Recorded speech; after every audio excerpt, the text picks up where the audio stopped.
전국의 주요 현안을 날카롭게 짚어보는 시간 평론을 부탁해입니다. 이종근 시사평론가님 모셨습니다. 안녕하세요. 네, 안녕하세요. 예, 오늘도 국민의힘 이제 전당대회 관련된 그렇습니다. 이야기로 시작해 보겠습니다. 8월 22일까지 이제 4일밖에 안 남은 상황이어서 그렇죠. 이제 정말 막바지라고 네. 볼 수가 있는데요. 네.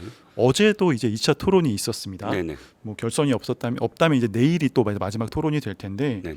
뭐 사실 저도 봤을 때 네. 토론 주제나 이런 돌아가는 방식들이 조금 비슷하다. 약간 기시감이 있는 느낌들이 있는데 좀 어떻게 보셨나요? 두 글자로 얘기하면 복붙.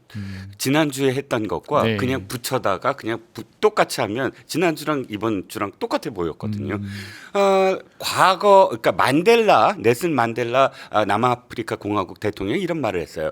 과거의 문은 닫는 것이고 미래의 문은 여는 것이다. 그런데 토론은 이 국민의힘 지금 토론은 네. 이렇게 돼요. 과거의 문은 활짝활짝 계속 열고 미래의 문은 닫아버리는 것. 그러니까 이 당이 앞으로 어떻게 혁신할 건가 혁신 경쟁을 해야 되거든요. 네. 왜냐하면 지지율은 계속 낮아지고 어쨌든 개헌과 탄핵에 대한 그런 멍해를 지금 짊어지고 있잖아요. 네. 그런데 그래서 미래에 어떻게 하겠다라는 약속을 해야 되는데 그 약속을 하기 전 단계 그 전에 당신이 계엄에 찬성했느냐 탄핵에 반대했느냐 하나 더 나왔어요. 특검에 왜 찬성했느냐? 네. 특검에 이렇게 압수수색 당한 게 다 당신 탓이다. 뭐 아니다. 김건희 여사 탓이다. 이런 공방들을 계속 보면서 시청률은 계속 낮아지고 네. 그다음 지지율은 계속 추락할 수밖에 없겠다 싶었습니다. 네. 이 상황에서 이제 어제 한동훈 전 대표가 이대로라면 국민에게 버림받는다. 네. 사실상 찬탄파의 좀 단일화를 촉구하는 메시지를 냈는데 네네. 한 전 대표 행보를 보면 전당대회 사실 엄청 적극적인 상황은 아니었는데 네네. 전대를 4일 앞두고 이렇게 나온 메시지에 대해서는 좀 어떻게 해석해야 될까요? 사실 한 전 대표는 불각은 불가원이었습니다. 네. 이번 전대에 대해서 너무 가깝게 하지 않고도 않았어요. 그러니까 사실 가깝게 하지 않으려고 했어요. 네. 왜냐하면 이게 뭐 예를 들어서 친한 대 비한 구도로 가는 걸 경계를 했거든요. 지금 조경태 의원 같은 경우는 좌장 역할을 네, 맞습니다. 했는데 예. 겉으로 막 조경태 의원이 이번에 나옵니다. 뭐 이렇게 해버리면 사실 친한 지지자들은 모이겠지만 네. 구도 자체가 말씀하셨던 그러니까 이 직전에 안철수 의원 만나고 유승민 전 의원 만나서 이야기했던 그 우대 개혁 세력의 구도가 돼야 된다라는 네. 그 구도가 깨져버리거든요. 네. 그리고 그러니까 지금 기득권 세력, 그러니까 한동훈 대표로 봤을 땐 기득권 세력이 총 결집해서 한동훈 전 대표를 비난하는 그런 프레임으로 가버리면 이 두 후보, 안철수 후보와 조경태 후보가 사라지게 된다. 그러니까 자신이 좀 멀리서 이제 지켜보는 그런 자세를 갖다가 막판에 지금 며칠 남지 않았는데 정체돼 있어요. 네. 그러니까 이쪽 그러니까 개혁 세력이라고 얘기하는 극우 세력 대 개혁 세력이라고 구도를 잡았을 때 개혁 세력 쪽의 지지율이 어느 순간부터 사실은 전혀 요동치지가 않거든요. 그렇죠. 그럼 예. 이 판을 한번 흔들어 놔야 되는데 자체적으로 이 동력이 지금 잘 안 보여요. 워낙에 전환길이라는 변수가 너무 크게 네. 작용을 하다 보니까 한동훈 전 대표 불가 근이었지만 또 불가 원해서도 안 되잖아요. 네. 너무 멀리 해서 만약에 이게 완전히 이 결선 투표로 갔는데 장동혁 대 김문수 이 구도로 가버리면 이게 굉장히 어쨌든 나중에 이 국민의힘의 전당대회 결과의 파장이 굉장히 오래 갈 겁니다. 그렇기 때문에 단일화를 촉구하는 정도에서 네. 일단 구도를 다시 한번 좀 바람을 일으켜 보겠다라는 의도인 것 같습니다. 현재 상황에서는 찬탄파의 이 단일화가 굉장히 마지막 남은 변수로 보이는데 그렇죠. 네, 조경태 후보는 어쨌든 안철수 후보를 향해서 러브콜을 좀 보내는 상황인데 네네. 사실 안 후보 입장에서는 굉장히 좀 어떻게 보면 철벽을 좀 치고 있는 상황으로 보여요. 네. 그럴 생각이 없다는 네네. 상황인데 네. 단일화에 대한 전망은 좀 어떻게 보시나요? 단일화 안 될 것 같아요. 네. 세 가지인데 그러니까 단일화의 조건은 뭐냐면 둘이 합쳤을 때 이겨야 돼요. 네. 뭔가 이 결선에 꼭 나갈 수 있는 포지션이 돼야 되는데 지금은 애매해요. 장동혁 후보하고, 그러니까 선두는 김문수 후보가 네. 선두이니까 여러 여론조사를 이제 종합해 보면 추정을 했을 때, 근데 아주 애매하거든요. 그럼 확실하게 조금 더 리드하는 사람이 있거나 했을 때 이 구도, 그러니까 그 단일화 구도가 형성이 되는데 애매한 상태예요. 양쪽 다 누가 앞섰다라고 얘기하기에는 참 애매한. 네. 한쪽은 민심에서 앞서고 한쪽은 당심에서 앞서고 이런 구도란 말이죠. 그러니까 물론 이제 8대2 구도로 다시 환산해서 서로 진지하게 논의를 해보면 좀 다르겠지만, 첫 번째는 지금 숫자가, 그러니까 이 지지율이 애매하다. 두 번째는 안철수 후보가 워낙에 많이 지금 그 단일화를 했는데, 만약에 여기서 맞습니다. 또 드롭을 예. 하게 되면 영원한 뭐 간철수 이런 네. 식의 어떤 표현이 또 붙잖아요. 그리고 또 조경태 후보와까지 한테도 단일화해서 드롭을 했다. 이렇게 되는, 물론 조경태 후보를 제가 폄하하는 게 아니라 네. 그 전에 뭐 예를 들어 문재인 대통령, 뭐 또 윤석열 대통령, 또 이런 오세훈 시장, 박원순 시장, 이런 지금 단일화 구도에서 당내 경선까지 또 단일화해서 스스로 드롭을 했다. 이렇게 지금 하고 싶은 생각은 전혀 없을 겁니다. 네네. 뭐 그러다 보니까 안철수 후보가 지금 드롭할 가능성이 없고, 지금은 근데 여론조사 시간이 없잖아요. 네. 여론조사로 뭐 방법을 한다고 하더라도 시간적으로 점점 불가능해 보이고, 조경태 후보는 지금 자기 신이 나온 첫 번째 당내 선거에서 1위 한 건 처음이에요. 그러니까 그쵸, 당시, 그러니까 민심에서 네. 선두를 달리고 있단 말이죠. 그러다 보니까 여기서 자기가 드롭할 가능성이 없어 보이고, 이러면 끝까지 갈 가능성이 있죠. 사실 말씀하신 대로 여론조사 결과가 이제 지난주에 사실 나온 여론조사 결과를 바탕으로 많은 논의가 좀 될 수 있을 텐데, 네네. 한국갤럽의 여론조사 이제 보면 전체 대상과 또 당 지지자들의 결과가 굉장히 좀 상이한 모습을 보이고 있습니다. 네네. 그러니까 조경태 후보가 전체에서는 22%로 선두를 달렸는데, 네네. 국민의힘 지지층에서는 김문수 후보가 40%대로 네. 압도적인 후보 1위를 하고 있고요. 게다가 그 지지층 내에서는 안철수와 조경태 후보가 한 자릿수를 기록했어요. 네네. 그래서 전당대회 전주에 나온 이 조사인데 실제 결과랑은 좀 어느 정도 일치할 걸로 보시나요?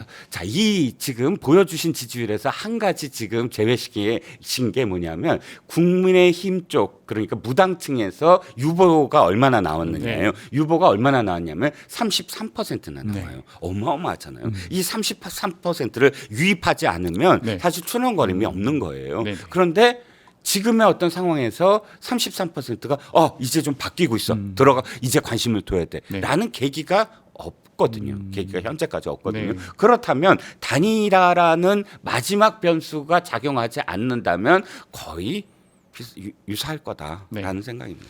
네, 참고로 이번 여론조사는 한국갤럽 자체 조사로 이제 8월 10일부터 14일까지 이제 성인 남녀 1,700명 대상으로 전화 인터뷰로 진행이 됐습니다.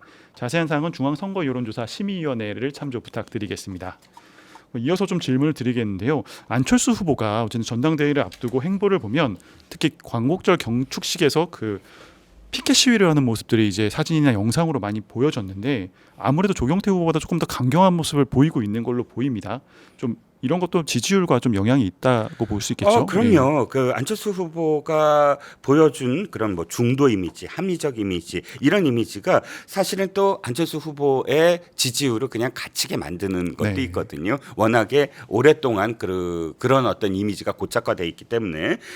그런데 난 안철수 후보나 조경태 후보가 승부수가 너무 늦었다라고 생각을 해요. 이게 원래는 전략을 짤 때 5%까지 어떻게 한다, 10%까지 어떻게 한다, 10%까지 사실 그 다음이 점점 가파르게 올라가야 되거든요. 네. 그런데 뭐 예를 들어서 15%까지 안 닿는다 그러면 1차 승부수를 뭐로 한다. 그다음에 2차 승부수를 뭐로 한다. 일주일 전까지 몇 %까지 간다. 이게 사실 굉장히 고도화된 전략이 있어야 돼요. 네. 그런데 두 사람 다 전환길의 등장 때문에 뭐 그 탓만 하지 스스로 그것을 딛고 뭔가 하려는 승부수가 안 보였거든요. 잘 묻힌 것도 있지만. 그래서 뒤늦게 지금 조경태 후보 쪽에서는 단일화를 치고 나가고 있고, 안철수 후보 쪽에서는 굉장히 선명하게 몸으로 지금 뭔가 밈을 만들면서 자신을 홍보하고 있습니다. 근데 사실은 일주일 전이 아니라 한 2주 전 정도에 마지막 승부수를 걸었어야 됐다. 그래서 토론을 딱 가고 그 결과로 단일화하든 뭘 하든 결심을 했어야 됐다. 네. 근데 그런 과정들이 전환길 그 퍼포먼스에 묻히고 하면서 두 사람 다 좀 늦었다. 승부수가 늦었다, 이렇게 생각이 되네요. 22일 전당대회에서 이제 과반 이상을 득표하는 후보가 나온다면 바로 이제 선출이 되는 거고 그게 아니라면 이제 결선 투표 가능성이 있는데 뭐 최종적인 결과 좀 어떻게 전망하고 계신가요? 왜 그 여론조사 이런 거 있죠. 예. 한 달 남았어요 투표일이. 그런데 여론조사 이렇게 묻는 질문 있잖아요. 내일이 투표일이시면 누굴 찍으실 어느 후보를. 겁니까? 어느 후보를? 예. 그게 이제 전략적 판단이잖아요. 네. 판단. 근데 저도 이제 전략적 판단이라면 앵커님이 이제 그렇게 전제하신다면 네. 내일이라면. 내일이 전당대회라면 현재 시점에서 네. 그렇다면 사실 장동혁 후보하고 김문수 후보일 거예요. 결선 투표를 예. 예상하시나요? 지금 뭐 갤럽만이 아니라 여러 여론조사를 쭉 제가 계속 이제 체크를 하면서 면접 조사 따로 이제 뭐 ARS 따로 이렇게 쭉 체크를 했는데 보니까 이 정체된 게 너무 오래됐어요. 네. 뭐 찬탄파에서 이 정체가 그래서 지금 어느 정도 좀 고착화된 느낌이 있거든요. 네. 그러니까 현재 시점에서 뭐 나흘밖에 안 남았지만 진짜 단일화든 뭐든 뭔가 이슈가 터지지 않으면 현재까지는 1, 2위가 전부 다 반탄파에 나올 가능성이 좀 높아 보입니다. 네, 뭐 전환기 씨의 이슈도 계속 지속적으로 나오고 있는데 사실 전환기 씨가 이제 김문수 후보 앞에서 장동희 후보 지지를 표명한 부분도 뉴스가 많이 나왔는데 뭐 자신의 유튜브 시청자들의 의견이라고 전제를 하긴 했지만 이런 여러 가지 전환기 씨의 행보는 실제 전당대회에는 좀 어떤 영향을 줄 걸로 보시나요?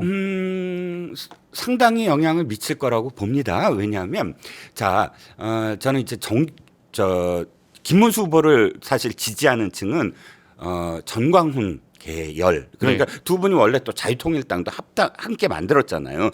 전광훈 계열 지지자들이라고 보면 장동혁 후보는 확실하게 손현보 목사 옛날에 세이브 코리아라는 집회를 전환기 씨를 연사로 등장시켜서 지금 계엄 정국에서 계속 활약을 했던 그 손현보 목사 계열 쪽이거든요. 그런데 어느 계열이다라는 거 신경을 안 쓰고 어게인 윤을 지지하는 그런 당원들이 있을 때 지금 지금 전환길 강사가 전환길 전 강사가 지금 장동혁 의원을 지지하고 있네.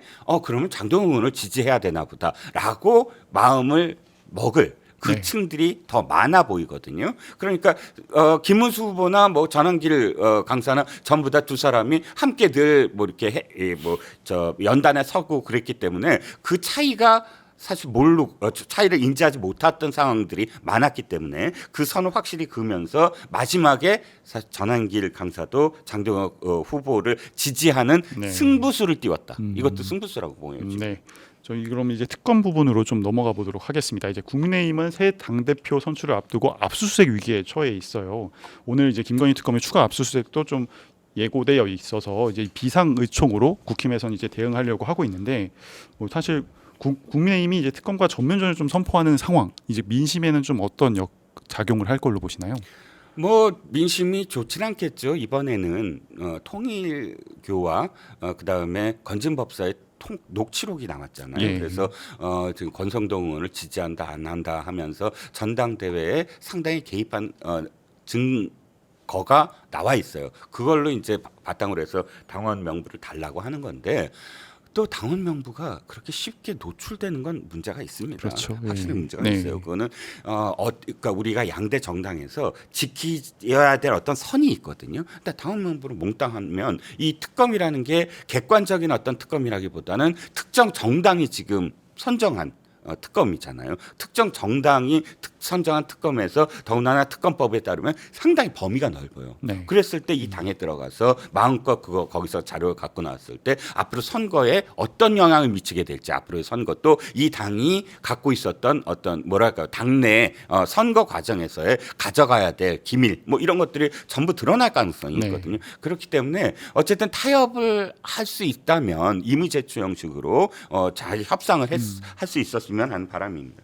네, 조금 전 10시에는 이제 김건희 여사가 구속 후 두 번째 소환 조사를 받고 있는데요. 특검은 이제 김 여사의 집사로 불린 김혜성 씨와 건진법사 전성배 씨를 동시에 소환했는데 예상과 달리 특검이 이제 대질 신문에는 좀 선을 그었다고 합니다. 그 이유는 뭐로 보시나요? 자, 대질신문은 어차피 동의하지 않으면 안 돼요. 네. 그러니까 김건희 여사가 동의를 하려면 김건희 여사한테 결정적으로 동의할 수밖에 없는 상황을 딱 만들어야 돼요. 그래야 되는데 네. 그 동의할 수밖에 없는 상황이 만들어졌느냐? 그게 안 됐다는 얘기죠. 무슨 얘기냐면 김혜성 씨가 예를 들어서 지금 구속되고 그 다음에 구속된 상태에서 소환을 받았을 때 상당히 많은 거를 풀어놨어야 돼요. 네. 풀어놓은 시점이라면 대질이 가능해. 왜냐하면 서로 말이 다르니까 다를 네네. 수가 있으니까요. 그런데 김혜성 씨가 만약에 지금 구속된 상태에서 많은 걸 아직 풀어내지 못했어요. 네. 그렇다면 대질신문 해봤자 서로 다른 게 없잖아요. 너 왜 거짓말해? 난 그렇게 받아들였어. 네. 이렇게 쟁점이 돼야 대지신문을 하는 목적이 생기거든요. 네. 그렇다면 이렇게 선을 긋는 건 사실 오늘 둘 다 부른 건 그만큼 김건희 여사를 압박하겠다는 취지이지. 네. 여차직하면 대지신문도 할 수 있어라고 만약에 그런 느낌을 줬을 때 김건희 여사는 상당히 압박을 받을 수밖에 없는 게 김혜성 씨가 뭘 얘기하는지 모르거든요. 네. 그런 죄수의 딜레마를 만들기 위해서 했지 실질적으로 대지신문을 할 수 있느냐? 그건 저는 아니라고 봤거든요. 네. 근데 그 선을 그은 건 제가 판단하기엔 김혜성 씨가 아직 불지 않았다. 네. 많은 걸 폭로하지 않았다. 이런 생각이 듭니다. 그럼 향후에는 그런 폭로전의 가능성도 좀 보시나요? 네. 그렇죠. 김혜성 씨도 자신이 독박을 써야 돼요. 네. 33억 원의 횡령을 분명히 횡령을 했잖아요. 그러면 자신이 모두 다 모든 대기업들 다 움직였어야 되고 더군다나 한국증권금융은 빼박이에요. 그거는 그냥 사적 사기업이 아니잖아요. 네. 기재부가 허락하지 않으면 그 50억 투자 못해요. 그럼 기재부의 허락을 과연 지금 김혜성 씨가 받아낼 수 있을까?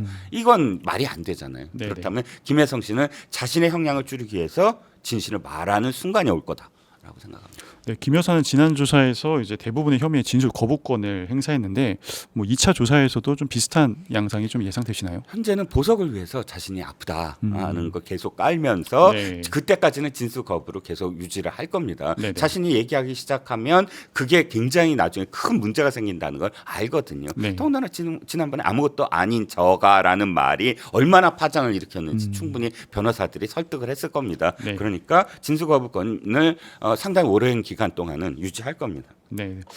윤석열 대통령 질문도 좀 드려보겠습니다. 이제 실명 위기라는 주장이 나옵니다. 법무부가 이제 사실과 다르다는 해명도 했는데 실명 위기 진단서가 있다. 뭐 이렇게까지 반박을 하고 있는데 네네. 뭐 이렇게 좀 말이 다른 상황인데 좀 어떤 상황으로 좀 보고 계신가요? 일단 지금 양측이 서로 계속 공방전을 벌이는 네. 것 같아요. 서울대병원에서 진단서를 받고 그 진단서는 사실인 것 같습니다. 그러니까 지금 당장 위기냐가 아니라 이런 내용인 것 같아요. 병명이 확실히 있고 그 다음에 주기적으로 시술을 받아야 된다. 근데 네. 그 주기적으로가 어느 정도의 어떤 텀인지 이런 게 지금 중요한 건데 결국은 이번에 한림대병원인가요? 에서 받은 어떤 14, 15일날 받은 것들로 별 크게 문제가 없다라는 게 이제 특검 주장이고 아니다. 지금 그 구치소 들어갈 때 그때 진료한 걸로 이상이 없다고 하는 거다라는 공방인데 딱해 보입니다. 윤 대통령도 사실은 뭐 약이라든지 혹은 시술이라든지 이런 부분들은 충분히 특검하고 이야기가 될 수 있는 부분이잖아요. 네. 그러니까 인권 탄압 받고 있다라는 거를 나타내기 위해서 계속 이 주장을 하는 거고 특검도 공방을 벌일 게 아니라 뭐 사실 개인정보이긴 하지만 밝힐 수 있는 건 충분히 밝혀서 그러니까 공개를 해서 개인정보 이외의 병명 등등의 어떤 방법을 통해서 이런 공방이 불필요하게 계속되는 걸 좀 네. 방지를 막아야 되지 않나 싶습니다. 네, 그럼 오늘 여기까지 좀 답변 듣도록 하겠습니다. 지금까지 이종근 시사평론가와 함께 전국 현안 짚어봤습니다. 오늘 말씀 감사합니다.